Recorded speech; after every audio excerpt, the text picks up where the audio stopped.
Hi everyone, just wanted to make a quick video about the integration question I put on Instagram the other day involving a substitution, because I had a few people message me saying they were a bit unsure on how to approach this question and how to apply the substitution.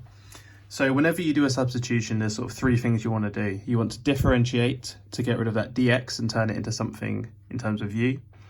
You want to do your limits, and then you want to simplify the integrand. So this one's nice and easy to simplify because it's just 1 over u. Then we substitute in for the dx to get u minus 2 du, and then we do the limits. And once we're at this stage, it's just a normal integral. We integrate, sub in the limits, and simplify. So I wanted to do another example, this one, the integral of 3x over the square root of 2x minus 1. And our substitution is u squared equals 2x plus 1. So in order to differentiate this one, I think what a lot of people would try to do is square root and get u equals 2x plus 1 to the half, and then try and find du dx that way. But there's actually a much quicker way, and what we can do is we can differentiate this implicitly. So for those of you who have done that yet, if not, you'll be doing it later in your course, then we just differentiate implicitly and we get 2u du dx equals 2, which means dx equals u times du.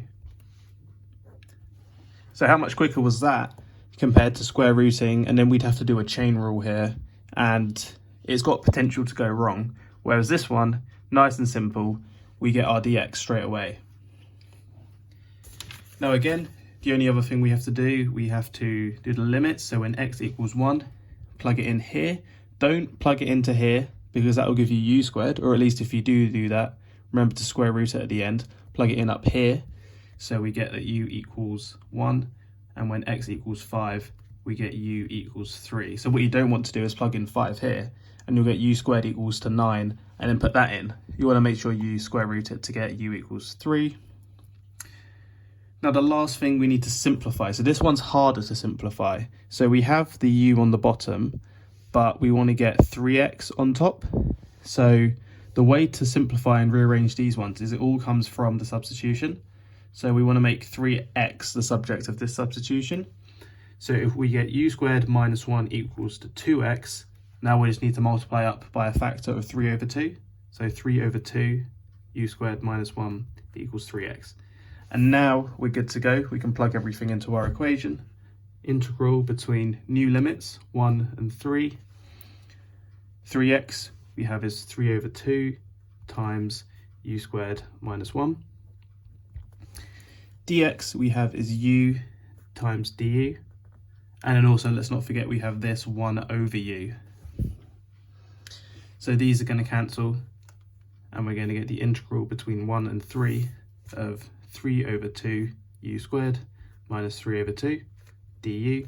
So a nice easy polynomial integral. So it's going to be a half u cubed, because we divide by the new power, so that cancels that 3. Take away 3 over 2 u, and then we plug in that u equals 3 and u equals 1. And if you do that, you should get 16 as your final answer. So to recap, remember, you can do implicit differentiation here to get the dx term, which is quicker than doing a chain rule. Don't forget to change your limits over and plug it into the right formula. And to rearrange, we use a substitution and we multiply by a factor to get to the 3x.